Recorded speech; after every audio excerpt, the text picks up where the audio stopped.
Hey guys! Alright, let's get right into it. Today's we're going to talk about the one that was most requested, which was the ab workouts versus deep core and the difference. So let's dive in first to the muscle science part of it. So giving you visuals on what we're talking about when we talk about abs versus deep core, right? So ab workouts typically work the surface muscles. So we're talking rectus abdominis, your six-pack muscles. That's going to be right here in the front. Okay, and then we've got obliques. Those are the twisting motions where you're doing like Russian twists, that sort of thing. A lot of flexing coming forward, so like crunches. And these are often exercises that you're going to be doing fast and high reps. So think crunches, sit-ups, Russian twist, ankle flips, single leg scissor kicks, those kinds of things. The movements, they burn a lot. There's sweat, right? They feel really hard. And most of the time, typically all the time, they train that outer layer. So that outer layer, if we look at this little body here, is going to be the six-pack right here down the front. That's your rectus abdominis. Then we've got the external oblique, which wraps around the side here. And then apodosa, this is just like a connective tissue. And then internal oblique, this is underneath that external oblique. And then you've got even the deepest layer, which is the transverse, and we'll talk about that next. So when we do workouts that are very surface level movements for the abdominals, they can build thickness, like that rectus abdominis, that front six-pack, which a lot of the times you need to do that in order to see it push up against the muscle when push up against the skin. As you've lost body fat, you will see more outlines of your abs, but you have to build that muscle tissue up. It's just like anything, right? If you want to see a bicep, you got to build that bicep, right? So you can even push this front core right here, especially down here on the lower part. You can actually train that to stick out, and it would look more like a turtle shell.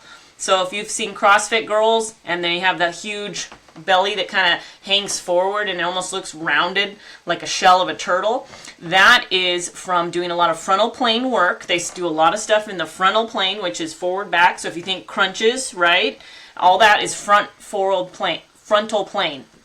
Say that 10 times fast. It can build the thickness and it can be trained to stay outward like that. So you need to be very careful that you're doing proper form and making sure that you're engaging the muscles that you're trying to engage and not accidentally pushing out against it while doing the movement. So this also, surface level movements, they don't automatically tighten your waist. They're not going to cinch up that girdle that you want in order to get that tight, tiny little hourglass waist, right? So if we come down, let's talk about the deep core now. So the internal support system. This is where the core transformation work actually happens, is on the deep inside level. And so deep core is going to include your transverse abdominis, which is that one that's really deep. So if we go back up here, you can see it's underneath all the obliques. So there's an external and internal and then the transverse. So that guy lives deep down there. He's deep on the bottom. And then you have your pelvic floor, so down here by the pelvic bone. And then you've got your diaphragm up here by the top of your rib cage. And then you've actually got the multifidus, which is your lower back muscles that go through your spinal column right back here. So deep spinal stabilizers. That's what keeps your low back nice and stable. So that wraps around you all the way from the front to the back like a corset or a girdle. We're going to say corset because that sounds better, right? And so this system wraps around your midsection like shapewear. So if you're thinking like, oh, I can't even remember what those things are called. Oh, Kardashians always sell them and they tighten everything all up. Those kinds of things. If you know it, put it in the comments. And when trained correctly, it's going to push that waist in. It's going to flatten the lower belly. It's going to improve your posture. It's going to protect your low back if you have low back pain. Now this one, if you've had kiddos and you have diastasis recti and your abs have separated in the front, this is what is going to help heal that, the deep core work. And then everything else is going to get better in terms of your squats, your deadlifts, your everything gets stronger when you have a strong core. So why a lot of the time women aren't seeing change is when they go to perform these movements, they're sucking in. They're going thinking that they're bracing, but they're just kind of sucking in their belly, but they're not actually bracing. Like if I were to be like, I'm going to come up and give you a knuckle sandwich right in the stomach, you're not going to go, you're going to crunch down and brace for that impact, right? So that's what we want to achieve when we're doing our core work, is that brace feeling, how to control the pressure in the core. And that takes a little bit of work. I'm doing it here right now. Like I can almost get a core workout just bracing and letting go, bracing and letting go. It's the same as like if you're standing in line at the post office and you're squeezing your booty cheeks while you're standing there, right? Nobody might know unless they're looking at your butt, but you're like working on that contraction, right? Same thing for Kegels. Nobody has to know, right? But they only train abs at the end of the workout. So a lot of times if you're only training your abs at the end of your workout, if you're doing intentional deep core work, it should be at the front of your workout. Now, if you're doing it towards the end, but maybe you have a lighter mobility type workout or something like that, it's okay. But you want to just make sure you have enough, energy to be able to do the movement correctly and not get sloppy with it. And we also, a lot of times, have never learned how to control the pressure of our core.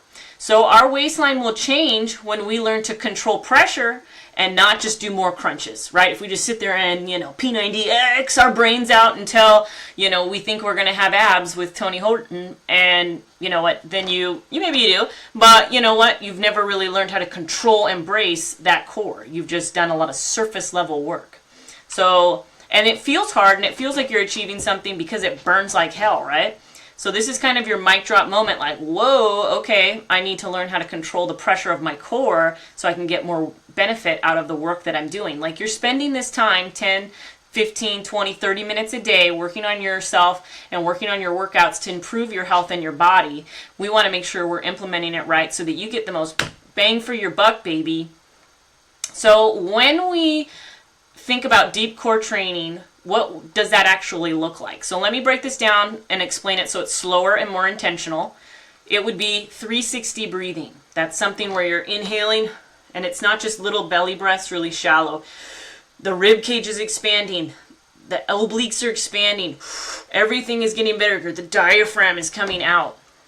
Exhale-driven movements, where you also work it the other way, where you're working on pushing everything out of like almost, it feels like you're wringing out all the air in your body. Dead bugs, heel slides, bird dogs, Palloff press, carries like farmer's carries, and slow tempo strength is going to build deep core. Now, these are not the sexy things that you think that you're going to get told, like, oh, do this and, you're going to get abs. This is the stuff that's going to build a core that cannot be messed with. It's like the tree trunk of an old oak in like the redwoods, right? It's like solid. Like that sucker's been there and it's going to stay there. So let's try a demo breath on the big inhale and expanding our ribs. So if you sit with me, sit tall wherever you're at, and just inhale, and then I want you to think of expanding your rib cage. So it's going to come out, right, as you breathe. So as you inhale, expand, and then as you feel like you're as far as you can, then you're going to exhale. And let that go into a lower belly gentle lift. So what does that mean? It's like, what? What the hell are you talking about? So we want to inhale, expand, expand, expand, and as you do that, your belly kind of flattens, and then as you exhale, think of you like squeezing all the air out of a balloon, and it just kind of goes flat to a nice little lift. Okay, that takes some more work, but there's lots of cool ways that you can work on breathing, and oh, there's run. And working on breathing to help your core. It's amazing. Vacuums. When I was doing bodybuilding, we would do vacuums, and that worked to like inhale really hard, hold for so many counts, and then exhale. And as you train those abs to pull in and hold and then release, pull in and hold and release, it really tightens up your waist a lot more than you'd think. And it's easy. You can do it anywhere. I used to do it. I would do morning cardio, then I would eat my breakfast, and then as I'm showering and warming up the shower and getting undressed and all that, I would do my vacuums and do like 10 and then jump in the shower. Super easy. If you guys want more information on the vacuums, let me know. That's something that's deep in my past, and I forget about all those old tricks and stuff, but they come back to me when we talk about stuff like this. So if you're interested, just drop it in the comments, and I will just say vacuum, and I will put a video together on that. So let's talk about the truth about waistline tightening. There's an important distinction to make here. That fat loss doesn't equal core training, and muscle tone doesn't equal muscle control. So you can lose weight and still have a protruding lower belly if the deep core isn't functioning. So we've lost weight, we've lost fat, but we still have what looks like a pooch. I hate that fucking word, excuse my language, but I don't like that word pooch. It sounds so awful. I know some people are like pro pooch. I'm not pro pooch. No poochies. Only poochies I want are dogs, okay? Poochies.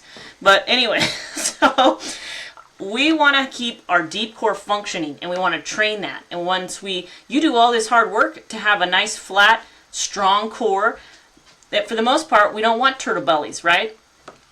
And you can build abs and still not have a tight waist if your pressure isn't managed. So we need to learn how to really engage the core. Like you'll hear trainers, that is a hot word in training. Engage your core. And it's like, what? What does that mean? And then like even sometimes as a trainer and I hear that and I'm like, bah! It's like, I don't know. Engage your core! It's like, okay. It's like just a common yell out. But what we really want to do is control the pressure and the bracing that you're doing in there as you do the movement. And a lot of the times you need to brace and add pressure before you do the movement. So like if you're doing a hollow hold or you're doing, let's say, hanging ab raises and you're bringing your legs up, you need to brace and then pull the legs up. You don't pull the legs up and try to brace. It doesn't work that way. Good luck. It's going to be hard. So we don't do just ab works. We're going to train our core in everything that we do. Squats, presses, carries, and just our breathing. You can increase your ability to breathe good by working on those breathing techniques, because a lot of us are shallow breathers. Not on purpose. It's just we're sitting, we're not really working on expanding our full rib cage and exhaling. If you come from a yoga background and you've done yoga, they work a lot on breath work, and you'll know like that full expansion and then exhale and squeeze it all out. And it is harder than you think, especially once you start doing multiple rounds of it. It's like, wow, I have to focus, I have to work on this. So working on breathing is huge. And guess what? You can do it anywhere. If you work at a desk and you're at work, you can work on your breathing and nobody has to know, right? And it can be stuff that's going to help you when you get to that gym or home workout. Okay, moving right along. So when we start incorporating deep core work, we notice that our jeans are going to fit different because we're training that core differently, right? Now all of a sudden you're getting that snatched waist. Look at me, a hipster with the lingo. I think Aries taught me that one, right? Snatched. Snatched waist. Aries is the one that keeps me hip. All right, so their stomach, and she also keeps me up to date on pop culture and conspiracies, so maybe we'll have her on as a guest speaker here to keep us all in the loop on what's going on. So their stomach feels flatter, their posture changes, it improves, right? We're not shrimp at a desk, we're getting better posture, our core is holding us stronger, and if you have back pain, it's improving. So let's close this up because we're running on. I want to keep this around 10 to 15 minutes for you guys so you can watch this in a couple times or in one sitting. So in closing, we want to stop chasing the burn and start training the system, right? And then your waistline tightens when your core learns to function, not when it learns to crunch. So we want to train all aspects of the core and that girdle, the corset. We want to do obliques, transverse abdominis, the deep pelvic floor muscles, the multitifidus, the low back muscles. So think Superman's and you're on your belly and you're kicking your arms in your back. That's what we're training there. And it's like a bing. Once you start to see them and you go, oh, that's what that's for. And then you don't just randomly do this stuff. It actually makes sense to what you're trying to achieve, right? So if you want abs, train abs. So you want to have six-pack muscles. We still need to train the surface level muscles. They're not going anywhere. They're still important. But we also, if we want a smaller waist that looks more snatched and tighter, we need to train the deep core. We can't just do one without the other. We got to do both. That's where, at the end of the day, this video comes to. We want to do both, but we want to know the difference, and what's going to actually make the waist come in and tighten is going to be that deep core work, and then what's going to look sexy in the bikini or in the clothes or whatever it is the surface. That's what the eyeballs see. That's the biceps of the stomach, right? And so, in closing, Now, if you're interested for follow-along workouts that we could do in here in the app, we can do some specific work on this, and this would be something that I think would be really fun. 10 to 15 minutes, and I'll put together some workouts that are follow-along style, and then they're on demand, meaning I'll pre-record them, and we'll go through kind of a series from the beginning side, so that if you're a beginner here on deep core work, which a lot of us are because that's normal, we've always been taught just 8-minute abs and all that is surface level, right? If we want to work on this, comment below and let me know. Just say deep core. Right here, I'm going to boop. I want to see deep core in the comments in the inner circle group, and then I will know if we get enough people interested, then I will put together a little series, maybe say 5 videos where we work on this in a follow along format that's in the app, so you guys can just click on it whenever you have time, or you could tack it on to your workout that you're already doing, and you can work through those as we go. So this was a great topic. Thanks for voting on it, and I will do the other one that was, I think it was 2 and 3. And I will do number 3 for next week. So this will give you time to kind of get it watched, comment below, ask questions, anything that you have, and we will go from there. All right, let's make it rain. Celebrate. Woohoo! All right, guys, have a happy Wednesday. Crush the rest of this week, and I'm going to go do some workouts myself. Bye.